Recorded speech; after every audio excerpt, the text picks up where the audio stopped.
assim, para espalhar, mas, tipo, a gente tem uma visão tão grande, pelo menos eu sou muito assim, tenho uma visão tão grande de, tipo, nossa, eu quero atingir muitas pessoas, eu quero falar para muita gente, quero que muita gente saiba de Deus, mas a gente acaba esquecendo quem tá perto da gente. Acaba esquecendo nossos amigos perto, que às vezes não acreditam ou que estão mal e a gente não sabe. A gente acaba esquecendo, às vezes, da nossa família, das pessoas que estão na nossa casa. O quão de esperança a gente tem dado para essas pessoas também, sabe? Isso é uma coisa muito doida, porque, tipo, essa semana, aconteceu uma coisa, tipo, eu tava na aula, né? Tinha acabado de entrar na aula, era 7 horas, 7 e pouco. E a aula ia começar às 8 horas, era 7h30, e a aula ia começar às 8.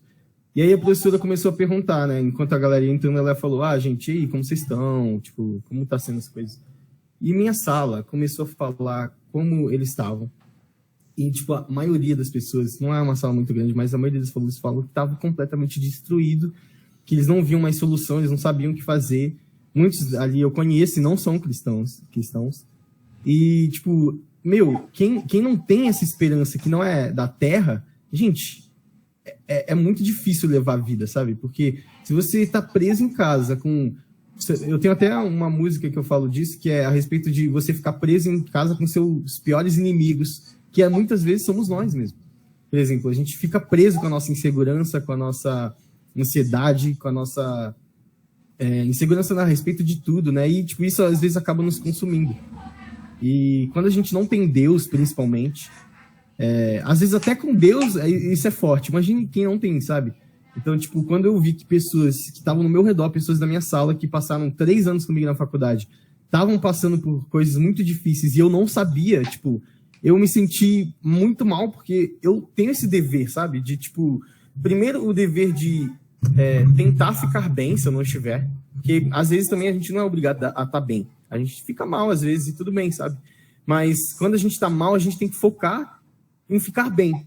Por quê? Porque quando a gente tá bem, a gente tem que ajudar quem tá mal. E, tipo, essa é a mensagem do evangelho principal, sabe? Tipo, ame o próximo assim como você ama você, sabe? Tipo, então fique bem para ajudar quem não tá bem. E, tipo, quando eu vi que muita gente que eu conhecia, que tava ali no dia a dia assistindo aula comigo, que, tipo, eu achava que era próximo, tava muito mal e eu nem sabia disso, eu nem tinha me colocado à disposição para ajudar, eu me senti mal, sabe? Eu me senti fora do meu lugar que eu deveria estar. E eu queria falar um pouco disso hoje. Eu já entrei num assunto mais pesado, assim, mas eu queria primeiro começar com uma coisa mais leve, que a Duda, ela tinha me falado que existem 5 tipos de amor, né? Aí eu vi depois, tem umas coisas que falam disso, da psicologia e tudo mais, mas existem 5 tipos de amor, que o primeiro, a palavra de afirmação, né? Tipo, elogios, essas coisas. Não sei se vocês já ouviram falar disso. Vocês já ouviram falar disso? Eu já. Mas eu sou meio perdido, não sei muito bem. Então, ó. Aí, tipo, tem palavras de afirmação, tempo de qualidade, toque físico, atos de serviço e receber presentes. Esses são os 5 tipos. E, mano, eu achei isso muito legal, sabe? Tipo, eu sou muito tempo de qualidade, assim. Tipo, eu gosto de fazer coisas legais com as pessoas que eu gosto, assim, sempre. Então, eu gosto muito. E, tipo, eu conheço muita gente que não é assim. Que, tipo, inclusive um amigo meu da sala, ele é muito mais, tipo, se você der um presente pra ele durante a semana, assim, do nada, meu Deus do céu, ele vai se sentir amado como nunca. É muito, tipo, pra ele é muito melhor do que você passar a semana inteira com ele, tipo, no FaceTime, assim, sabe? Tipo, ele se sente muito mais amado porque ele fala, nossa, essa pessoa, tipo, tirou um dinheiro dela pra gastar tempo comprando um negócio pra mim, tipo, meu Deus do céu, sabe? E eu já sou o contrário. Eu gosto de presente, todo mundo gosta, mas eu prefiro muito mais passar um tempo com a pessoa. E tem gente que gosta de atos de serviço, por exemplo, a festa surpresa, fazer uma surpresa, levar para jantar, sei lá, alguma coisa assim. E tem o toque físico também, aquela pessoa que gosta muito de abraçar, de andar de mão dada, sei lá, essas coisas. Palavras de afirmação, pessoas que gostam de receber elogio, né? Aquela pessoa que, nossa, fica toda sentida quando você começa a elogiar pra ela. Então, são, tipo, esses tipos de amor. E eu achei isso muito legal. E eu acho, né, que eu sou esse tempo de qualidade. Acho que acaba se misturando muito. Tipo, por exemplo, se você, atos de serviço, faz uma festa surpresa, vai virar um tempo de qualidade, né, depois. Mas tudo bem. E eu queria saber de vocês, se vocês quiserem falar, né? Qual que vocês se consideram, assim, desses 5? Eu posso até colocar no chat aqui, possível. Isso, gente, o Bruno vai escrever no chat. Ó, são esses 5 aí. Fala aí, Jô, começa você. A minha linguagem do amor é o ato de serviço. Pra mim é muito mais fácil fazer as coisas pra você porque eu amo você do que, por exemplo, palavra de afirmação. Eu não tenho. Se você tirar um elogio meu, cara, realmente você merece. É mais fácil pra mim trabalhar. Sim, sim. Ei, Duda. Aí, foi a Duda que me falou. Duda, a gente tá falando daquele negócio que você me falou sobre 5 tipos Oi. de amor. Ai, muito legal, né? Eu adoro. Fala aí, então, já. Qual que é a Qual sua, que é o Duda? seu tipo de amor? Qual que é a sua, Duda? Ah, o meu? Ai, gente, eu sou tempo de qualidade. Sou também. Eu sou também serviços. Nossa, são muitos serviços. Fazer qualquer coisa pra mim. Falar, Duda, fiz um poema pra você. Fico assim, ai, gente, maravilhoso. Gosto. E presente. Xícara de café. Você é tudo, coisa então, assim. né? Tá bom, Eu Duda, sou obrigada. todo, gente. Foi isso. Era só o pessoal soltar mesmo. Mais alguém quer Tá falar? bom. Qual que você acha que é o seu, Isa? Acho que toque físico. Eu me identifico muito. Ai, gente, pra quem não sabe, é aniversário da Isa, tá? Depois a gente vai cantar pra ver se é ela. Obrigada, gente. Não, eu acho que é isso. Tipo, eu me identifico praticamente com todos, mas acho que toque físico é mais presente, assim, do meu jeito, sabe? Eu sei que tem gente que não gosta, tipo, de ficar tocando e abraçando, mas, enfim, é a minha forma de demonstração de amor. A Aline quer falar. Eu ia abrir meu microfone mesmo. Eu acho que eu sou um pouco chata. Eu quase me dá na Duda também. Mas se eu fosse escolher um assim, mais, eu destacaria tempo de qualidade. Sou muito boba, assim. Tem hora que eu paro, todo mundo rindo, assim, de um assunto muito bobo. Eu paro, nossa, que legal, todo mundo rindo, todo mundo junto. Mas eu paro pra refletir no momento. É uma coisa legal. Eu gosto do tempo de qualidade também.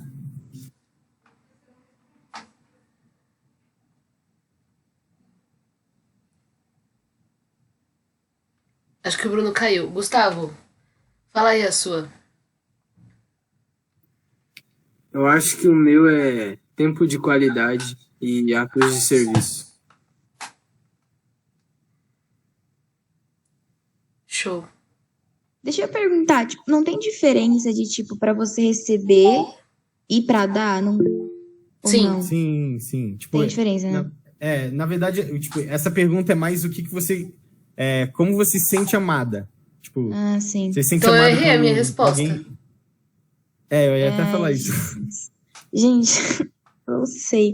Eu acho que atos de serviço e toque físico também. Eu gosto muito de abraço e tal. Uhum. Mas eu não, gente, não sei, pra mim é tudo. Sim. Alguém quer falar mais? Meninas, se vocês Não. quiserem colocar no chat, a gente lê também. É toque físico. Então, sempre tem um mais predominante, assim. Acho que todo mundo tem um pouco de cada, mas sempre tem um mais predominante. Uhum. Deixa eu ver quem entrou aí. E aí, Jô, tudo bem? E aí, mano, beleza? Mais ou menos, na medida do possível, mas tudo bem, graças a Deus. Beleza, mano. Eu vi que seu pai melhorou, né? Isso aí, mano, glória a Deus. Glória a Deus. Glória a Deus. Deus ouviu nossas orações. A gente orou aqui. É isso aí. Obrigado. Eu dei uma demorada porque aconteceu imprevisto, né? A glicemia do meu avô tá oscilando aí. Vou ter que ir com ele pro médico. Mas enquanto isso, enquanto a ambulância não chega, eu tô aqui no culto. Tá bom, mano. Tranquilo. A gente ora depois também, tá? Na hora, valeu. Mas então, gente, mano, eu acho isso muito legal, esse negócio dos 5 tipos de amores. E eu fiquei pensando também em uma coisa específica de, tipo, e como Deus se sente amado? Sabe? Como que a gente pode agradar? Como a gente pode fazer Deus se sentir amado por nós? Isso é uma pergunta muito complexa.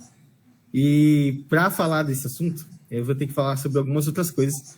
E eu vou começar sobre salvação. Eu acho que a gente tem que separar um dia só para falar de salvação, porque é um assunto, apesar de a maioria dos cristãos, no geral, saberem, né, a respeito, é um assunto muito, muito complexo e envolve muitos fatores. Mas eu separei alguns versículos aqui para a gente ler, né, porque a gente tem que se afundar na Bíblia quando a gente quer saber alguma coisa.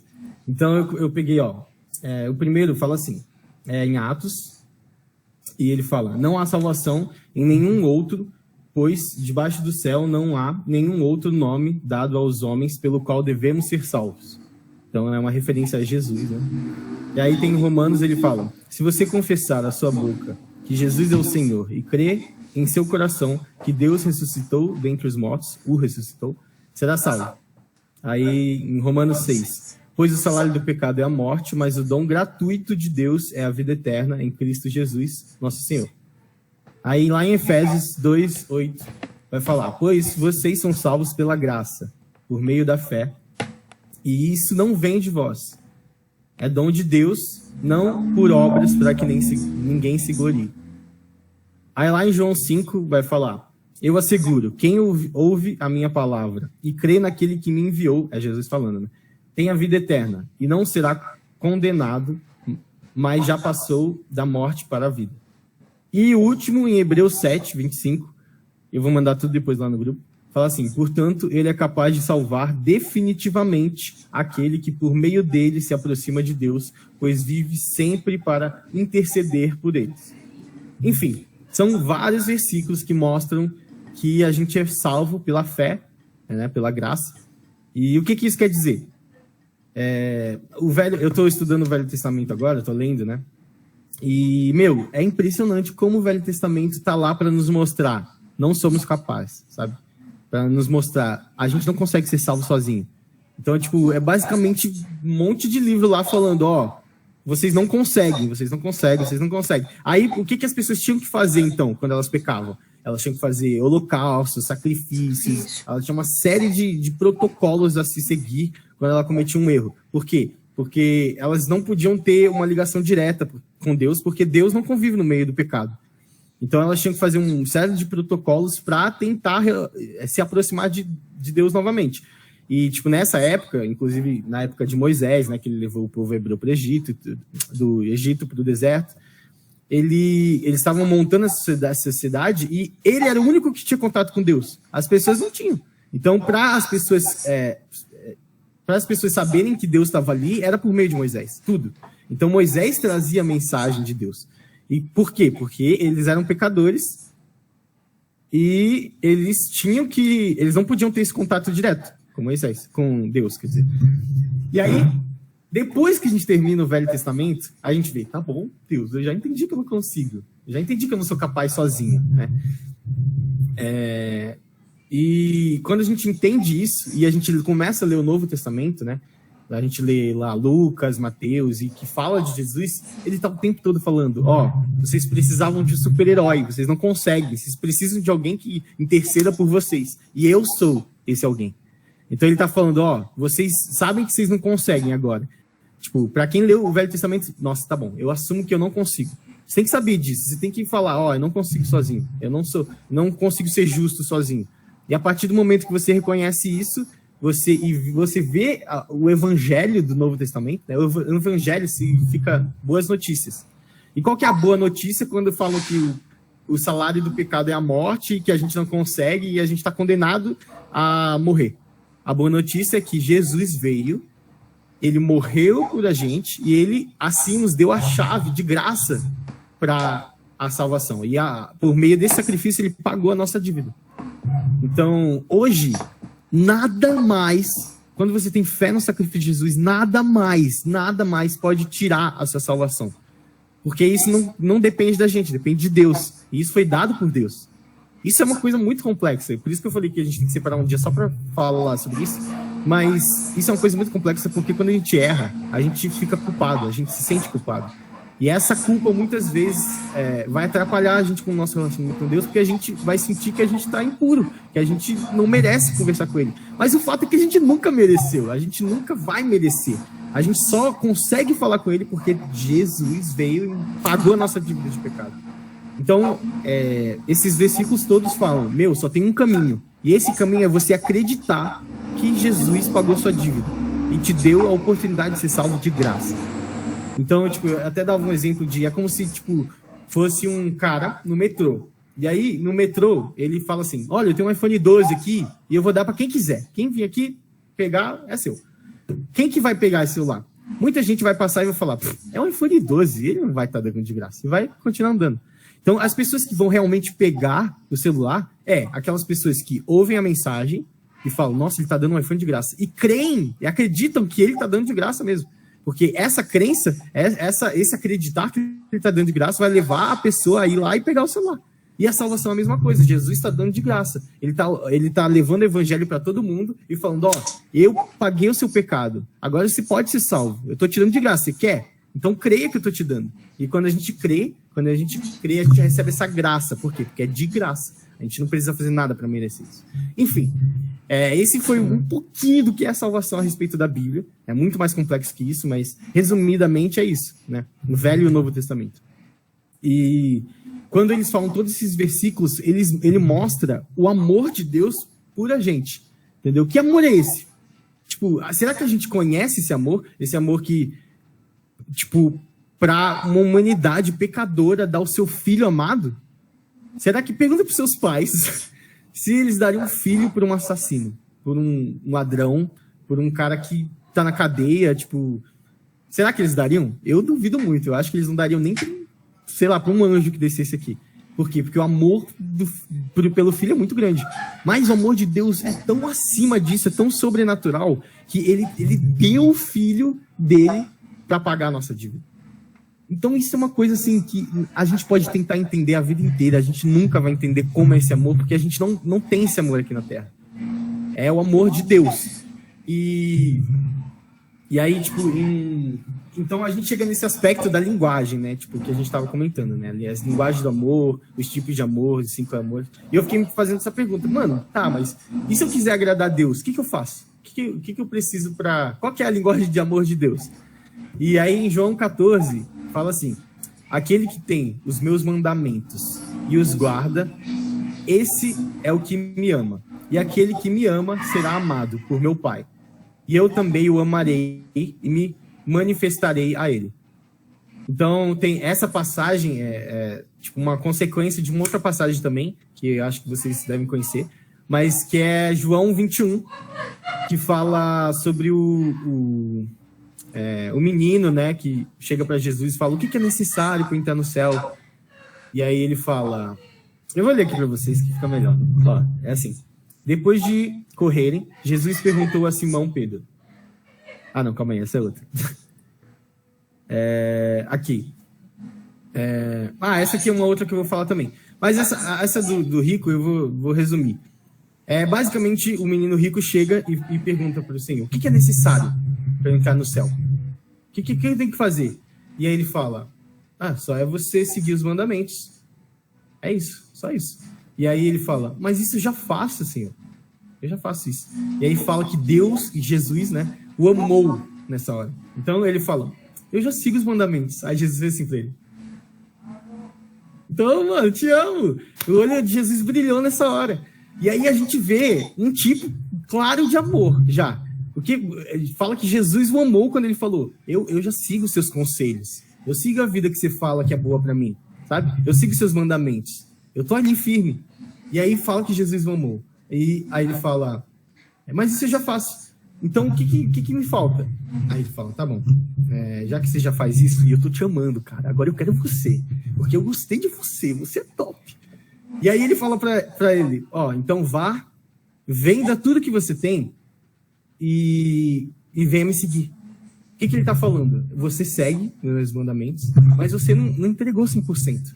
Você ainda ama uma coisa que tá ali, lutando contra o amor que você tem por mim. Por que você tá seguindo meus mandamentos? Será que você tá seguindo meus mandamentos porque você me ama? Ou se você ou é outra coisa? Então ele fala, o que você precisa fazer é entregar tudo. Entregar tudo. E quando você entregar tudo, você não só vai me aceitar como Salvador, mas você tem que me aceitar como Senhor. isso é uma loucura que está entrando na minha cabeça agora. O que é a gente aceitar Jesus como nosso Senhor? É abrir mão do nosso livre-arbítrio, sabe? É aceitar eu vou viver uma vida para você, independente de como você quer que eu viva ela. A minha vida pertence a você, você é meu Senhor, quer dizer que tudo que você falar, tudo que você já falou pela Bíblia, tudo que você falar a partir de hoje, eu vou seguir. Eu não vou ter escolha. Então você entregar seu livre-arbítrio e falar, eu vou viver para você. E é isso que ele queria que esse menino fizesse, ele falasse, eu vou vender tudo e eu só vou ter você. Porque a partir do momento que eu vendo minhas riquezas, eu não tenho mais nada. E aí eu só vou ter Jesus. É isso que ia acontecer na vida dele. Então ele teria que entregar totalmente e viver completamente por Jesus. É que nem uma passagem que fala que Pedro fala, Senhor, mas para onde eu irei? Eu não tenho mais para onde ir. Eu larguei tudo que eu tinha. Eu só tenho você agora. Então, realmente, isso é a entrega de verdade. É quando só sobra Jesus na sua vida. Você não tem mais nada que chegue ao valor de lutar contra Jesus. E isso é muito difícil. E aí tem essa passagem também, né, que Jesus pergunta se Pedro o ama, né, 3 vezes. E, tipo, é uma loucura isso, gente, porque Pedro era um cristão top, sabe? Ele era um cara, mano, que tava ali com Jesus e era muito top.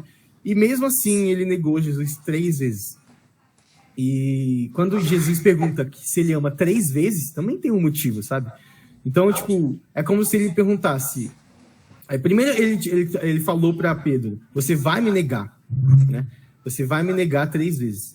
E ele falou, Senhor, eu não vou fazer isso. Senhor, eu morreria por você. Senhor, eu tô aqui, ó. Ele falou, você vai me negar 3 vezes. E ele negou. E depois depois de tudo isso que aconteceu, Jesus pergunta, e aí, Pedro, e agora? Você me ama? E aí ele fala, te amo, Senhor, nossa, te amo. Aí ele pergunta, Pedro, tu me ama? Aí ele fala, eu te amo, Senhor. Aí, Pedro, tu me ama? E ele se sente entristecido na 3ª vez. Ele fala, Jesus, você sabe de todas as coisas. Tu sabe que eu te amo. E é muito legal, porque tem uma diferença também nas 3 perguntas no hebraico. Eu não sei se é hebraico ou grego, mas no original, fala que ele falava primeiro filia, né? O amor filia, que é no grego, ou hebraico, não sei direito.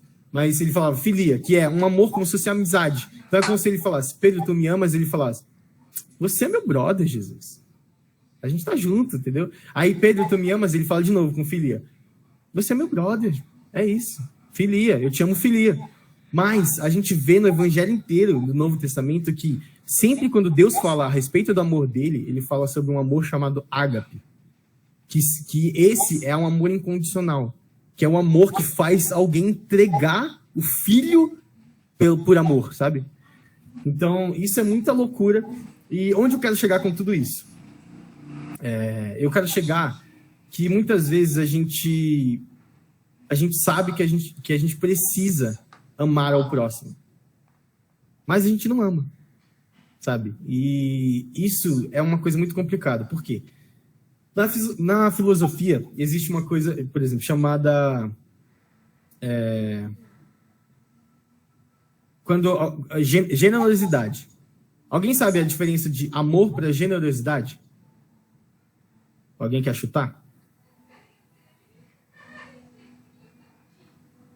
Não? Então, amor para generosidade tem uma diferença absurda. Por quê? Quem ama, o amor, esse amor incondicional, né, esse amor ágape, ele é independente de qualquer circunstância.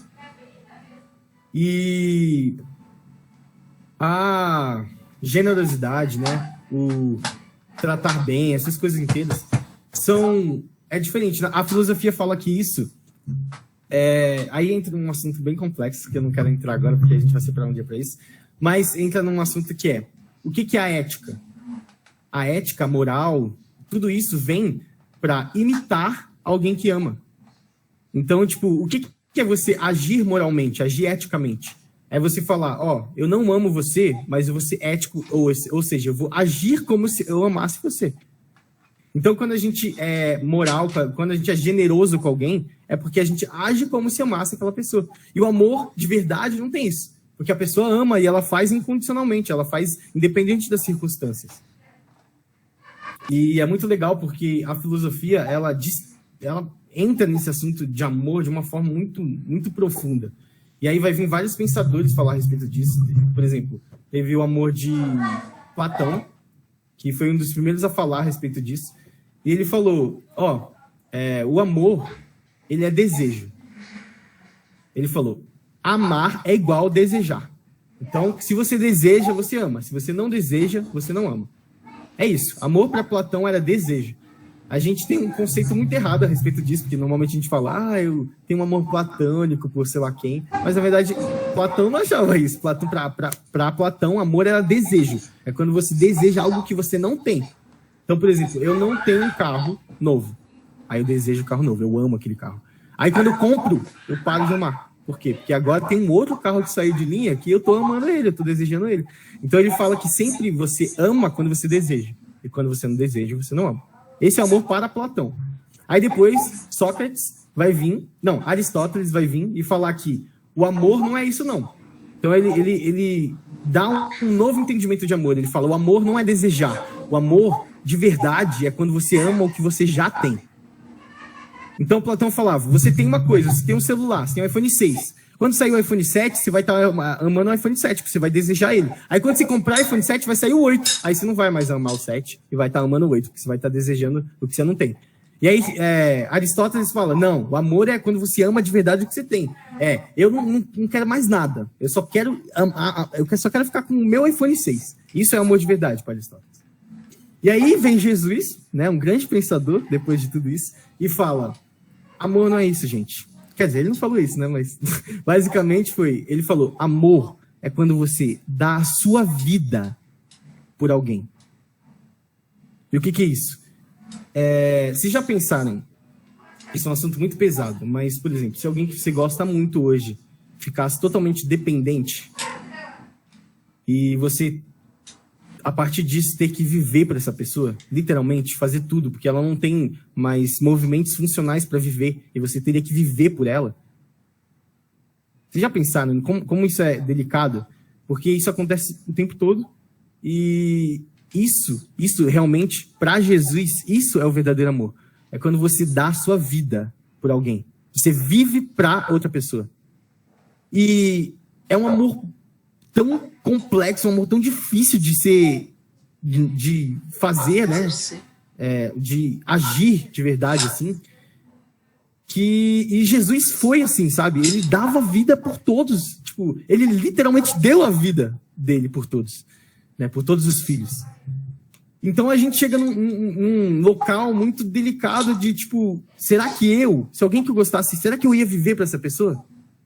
E por que eu não consigo viver por aqueles que não são dependentes hoje? As pessoas que eu gosto não estão dependentes, mas eu não vivo para elas hoje. Será que eu amo elas de verdade? Será que eu tenho esse amor incondicional por elas? Ou se eu só saberia se eu tivesse esse amor se ela ficasse dependente de mim? Então, a gente chega num aspecto que eu já falei um pouco nos outros dados, mas é da cruz. O significado da cruz, sabe? Então, o que significa a cruz? O amor da cruz. O amor da cruz, primeiro, ele é vertical. Então, é o seu relacionamento com Deus. O quanto Deus te ama e quanto você ama Deus. A gente tem que parar de nos mover pelo nosso amor por Deus. Porque nosso amor por Deus é falho. Nosso amor por Deus é inconstante. Muitas vezes nosso amor por Deus nem é de verdade, é só uma paixão. Então a gente tem que parar de se mover pelo nosso amor por Deus e começar a se mover pelo amor dele por a gente. Porque a partir do momento que você olha para Deus e vê quanto ele te ama, você se sente constrangido por não amá-lo da mesma forma.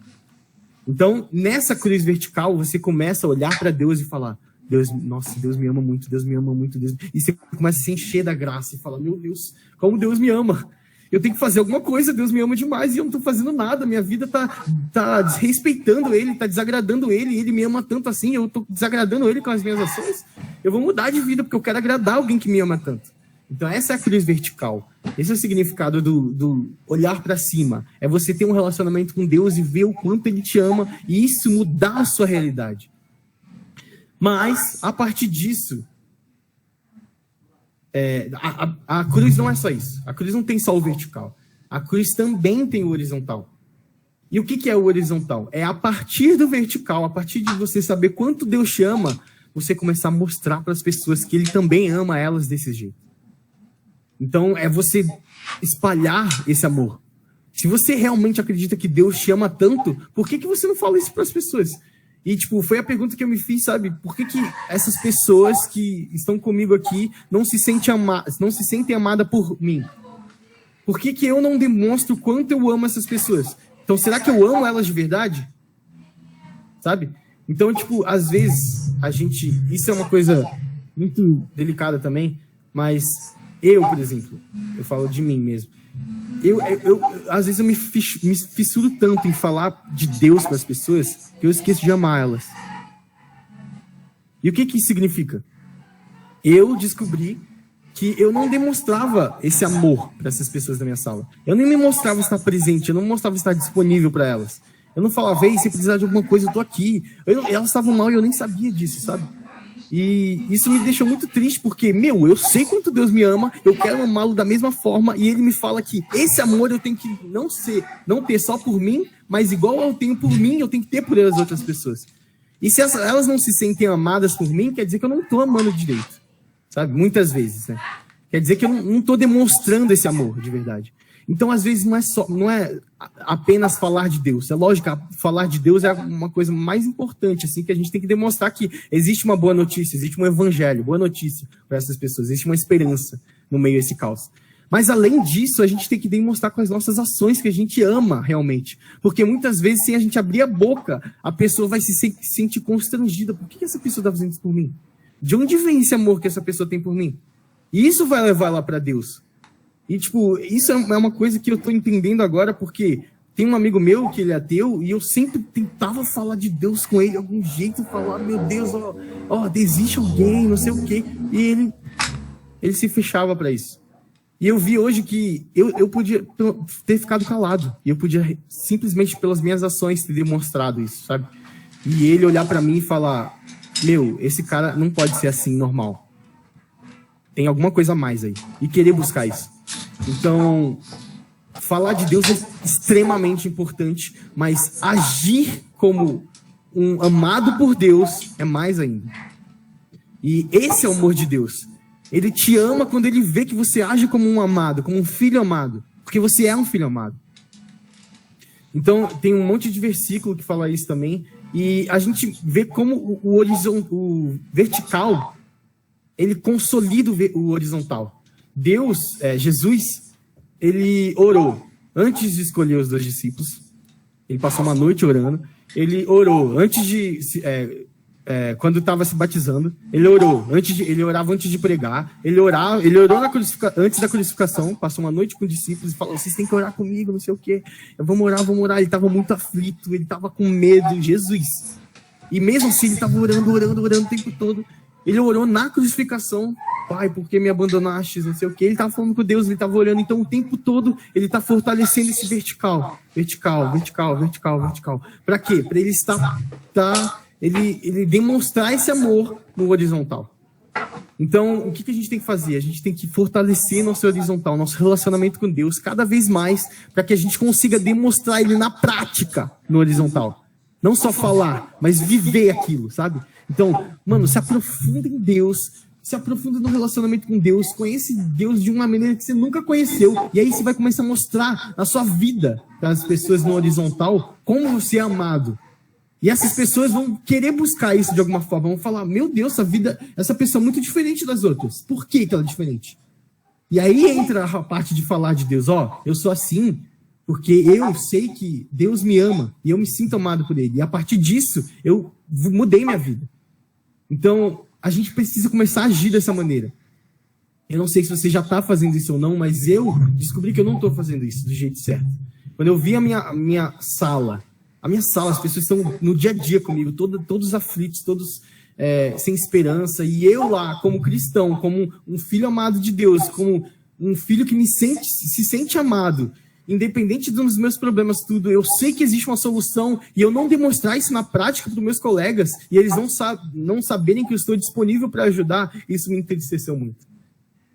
Então, eu queria falar a respeito disso, dessa cruz. A gente tem que viver mais o horizontal, sabe? A gente tem que viver na nossa prática, na nossa vida horizontal. É demonstrar o quanto a gente é amado por Deus na prática, nas ações, sabe? E é muito mais que só falar de Deus. Eu tô descobrindo isso. Eu fiz até um mexendo na minha música aqui, a Aline Hills. Mas eu fiz uma música que falava sobre isso, sabe? Tipo, é muito mais que só falar, é muito mais que só cantar, é viver uma vida de verdade para Deus. E, tipo, eu falo isso porque é o que eu tô vivendo. Eu me peguei só falando, só cantando. Cantar é fácil, falar é fácil, mas e viver? E viver o que você tá falando, e viver o que você tá cantando, e demonstrar para as pessoas sem falar uma palavra que você é de Deus. Isso é muito difícil. Então, quando eu me peguei pensando nisso, eu pensei, Pai, eu quero te agradar agora. Qual é essa forma de amor? O que eu tenho que fazer para te agradar? E é como se ele falasse isso para mim. Você tem que viver uma vida como um filho amado, sabe? Um filho amado não vai querer decepcionar o pai. Um filho amado não vai querer não seguir o conselho do pai. Então é que nem quando Jesus falou, viva os meus mandamentos. E ele amou, ele falou, eu estou vivendo, e ele amou o menino. Então, a primeira coisa que a gente tem que fazer é realmente viver isso, focar em viver. Viver o amor de Deus. E nisso a gente vai estar agradando a Deus, sabe? E, tipo, isso, ele diferencia... Por que eu falei de salvação? Porque isso diferencia de salvação, isso não é a respeito de salvação. Não tem nada a ver com as nossas obras de salvação. É como se fosse um pai, um filho. Um filho chega pro pai e fala assim, pai, eu tirei várias notas vermelhas, ó, chega com o boletim lá, todo ensanguentado, né, de nota vermelha. E aí ele fala pro pai, ele fica com medo, né, de mostrar as notas pro pai e tudo mais. E aí o pai olha pro filho e fala, filho, é o seguinte, não importa se você tira a nota vermelha ou não, isso não muda o meu amor por você. E eu acho que esse é um amor de pai. Um filho, ele pode até ficar decepcionado, mas isso não vai mudar o amor que ele sente pelo filho. O fato dele ter errado, né? Não ter estudado, enfim. Então, o fato da gente errar não influencia no amor de Deus pra gente, porque o amor de Deus pra gente é incondicional, não depende de nada que a gente faça. Por isso que eu falei de salvação, porque a nossa salvação é pela fé. E crendo a gente é salvo, ponto final. Mas e aí, quando a gente quer agradar? Então, o filho, ele fala, ô pai, você vai me deixar de me amar se eu não tirar a nota vermelha? Ele fala, não. Mas, se você quiser me agradar, me deixar feliz, você vai ter que começar a tirar a nota boa. Então, isso não muda nada. O pai ama do mesmo jeito, tirando nota ruim ou boa. Mas se você quiser agradar e deixar ele feliz, você tem que tirar as notas boas. E é a respeito disso. Então, a gente já é salvo, a gente já tem convicção na nossa salvação, mas para agradar Deus, deixar Deus feliz e não decepcionado, a gente tem que começar a viver esse amor. E viver nas nossas ações. E não só viver, mas demonstrar para as pessoas que a gente está vivendo. Parar de só falar, parar de só cantar e viver realmente o que é o amor de Deus. E isso influencia... E o que é isso? O que é esse viver amor? É andar em santidade, gente. O que é andar em santidade? O único jeito de realmente andar em santidade, que é a santidade da Bíblia, não é... Tem várias maneiras de falar. Por exemplo, eu podia afirmar aqui, vocês têm que andar de santidade porque a Bíblia dá várias regras e precisam ser seguidas. Ou eu podia falar, vocês têm que andar em santidade, porque se vocês andarem em santidade, vocês vão receber uma bênção de Deus. E eu podia falar, vocês têm que andar em santidade, porque se vocês não andarem em santidade, vai acontecer consequências horríveis com você. Podia falar tudo isso, mas eu acho que não funciona. A pessoa não vai andar de santidade por nenhuma dessas coisas. A única coisa que pode realmente fazer alguém andar em santidade e viver uma vida para Deus é se sentir amado. E o amor de Deus. Então, quando você recebe essa graça e fala, meu Deus, eu sou tão falho, mesmo assim ele deu a vida, ele deu filho por mim, você fica tão constrangido que você quer mudar a sua vida, você quer parar de decepcionar Deus. E você fala, não importa se eu vou ter que trocar meus amigos, não importa se eu vou ter que viver em outro lugar, não importa nada, eu só quero agradar a Deus, porque eu estou agindo em troca do que ele já me deu. Então, primeiro Deus nos ama e a respeito do amor dele, a gente ama ele em troca. Então, como é que anda em santidade? Olha para Deus, olha para o amor dele, se sinta constrangido por esse amor tão grande e mude a vida. Mude sua vida para você também mostrar que você ama ele. Mesmo que seja menos que ele ama a você, você tem que lutar todos os dias para amar a ele o suficiente. E realmente fazer a diferença, sabe? Tipo, é muito lindo tudo que eu falei, nossa, amor de Deus, mas e aí? E na nossa vida real, e na nossa rotina, os nossos amigos? É isso que importa no final, sabe? Tipo, a gente tá ajudando alguém no final, a gente tem que ajudar as pessoas, gente. A gente tá aqui, Deus nos escolheu para ajudar as pessoas, para espalhar esperança, para mostrar, ei, essa quarentena vai ter um fim. E mesmo se não tiver, Deus pode te confortar, Deus pode estar com você, pode te preencher, pode te dar um amor incondicional, você pode se sentir preenchido novamente. Ei, a depressão não é o fim, a ansiedade não é o fim. Esperança tem em Deus, a gente tem que demonstrar e dar esperança e ajudar realmente as pessoas. Tá faltando ação, sabe? Tipo, acho que a gente vive uma geração que tá falando muito de Deus, mas não tá vivendo. As pessoas não querem ajudar mesmo, assim, não estão ajudando. E eu sei que essa palavra não é para todo mundo, mas é para mim, sabe? Eu me vi assim. E eu quero mudar. Eu quero realmente estar disposto a ajudar as pessoas e principalmente quem está ao meu redor. Né? Então, eu me vejo assim hoje. Em vez de, meu Deus, eu quero atingir o mundo com a palavra de Deus. Não, eu tenho que ajudar as pessoas que estão ao meu redor primeiro.